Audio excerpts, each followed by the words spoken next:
and looked to Kwame Nkrumah as a man of wisdom. And so a lot of African Americans, they especially wore the dashikis and the afros because people in Ghana had the same things, you know, and so that was a lot of our movement in terms of what people now call the Black Power movement that really was all going on during this time frame. And so it's a wonderful thing, the job that you're doing, so that the next generation realizes where we are and how far we've had to come, you know, because many times when people come to a memorial park, they just hear the word park. And so they just think, oh, well, you know, it's just a casual place, you know, nothing special. Yes, but the word memorial is truly it. And I believe this is a memorial time for us to reconnect as African people across the water. And as we always say, we believe the water that bring we up, the water going to take we back. So we're glad to say the water that bring we brother here. We're so glad for how you are. Sure. And we hope that this year ain't the last time you come here to the Gullah Geechee Nation. So Hana chillin out Jonah, we're glad to say Hana to tune in and Disya the what Gwine on.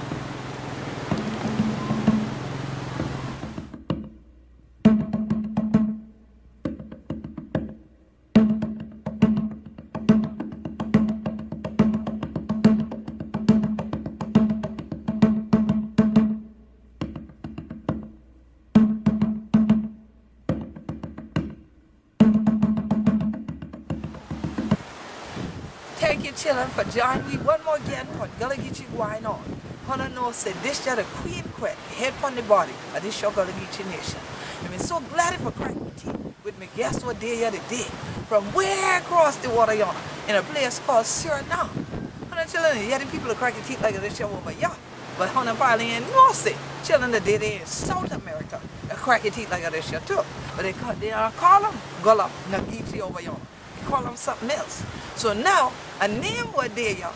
They got over there too. Because we're glad for welcoming brother Stephen the other day. Yes, I did say Stephen. I know y'all are shocked, right? But Stephen, tell us your last name. My last name is Foki, pronounced Foki. Foki. And it's in fact the Chinese name. My first father from Foki was Chinese. Okay. First Chinese to arrive in Suriname. And his last name was Apol.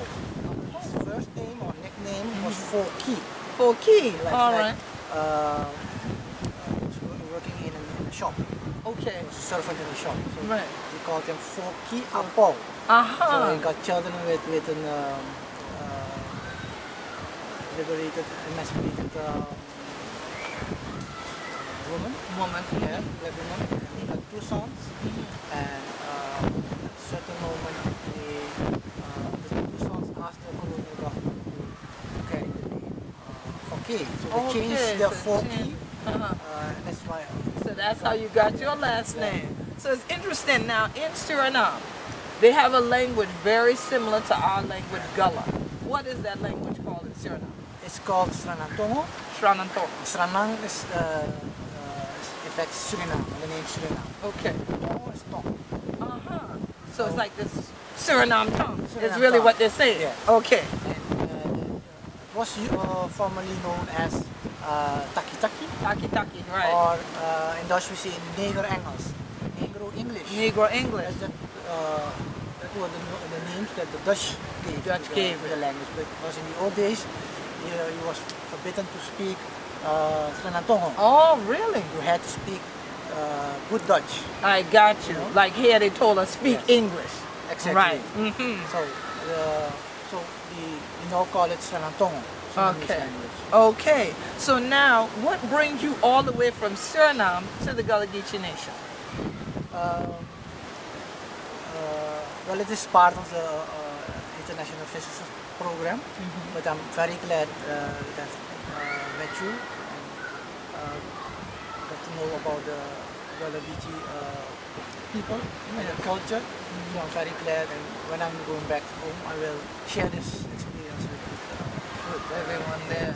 Yes. Good. Now, you know, it's been wonderful for me because over the years as I meet people from Suriname, I've gotten to speak to some of them in our languages, but I've also met a group that everyone who finds out in America there's Garifuna, they say, oh, the Gullah, the Garifuna, it's a similar thing. But you and I were talking about the fact that there are maroon groups all over Suriname. So, like, about how many different ethnic groups might there be that might be called maroons? You have the several maroon tribes. You have the Saramakaners, the Paramakaners, the Alkaners, and the Matuais. Four major groups. Okay, so where does the Garifuna fit within those? That's a good question.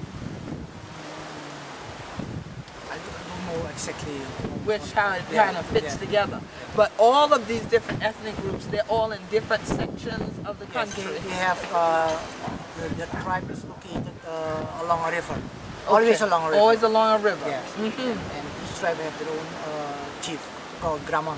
Grama. Yes. Okay. And so that tradition is still carried on, even up to now. In the colonial period, the runaway slaves, they fled from the plantation owners and the colonial army. So they fled to the interior, hide from the army. Right. And they got isolated because they were way in the interior, back into where the rapids and the waterfalls are. Okay. And they could, keep their traditional culture. Right, because they were isolated, so they kept it intact. Yes. And it's interesting because even when I've talked to other visitors here that come over from West Africa, and we always say, well, the water to bring we are, the water by take me back. So as soon as you say yes, they're always along the river. That's the same thing we found even with who we call the Seminoles here, that are Gullah Geechees, and they're in Mexico and they're in Texas. They're always along the river. Yes, because that's always been the migration point, the mechanism of transfer, and then also you had a fertility ground wherever there's water.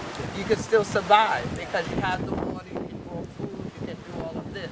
And so it's wonderful to know people find ways to sustain themselves, even in what others call isolation. But it's even greater to know that today we can travel and connect to one another so that we're no longer isolated in our views. So when you got into the International Visitors Program, did you come really seeking cultural connections or things just dealing with artifacts, or what were you looking? No, also to learn about how people live. So we are hoping for, like, for instance, in Santa Fe, that we would meet the Pueblo people, how people live, but we didn't get the chance to. Right. Yeah, so that's a pity. So I'm very glad that I learn about the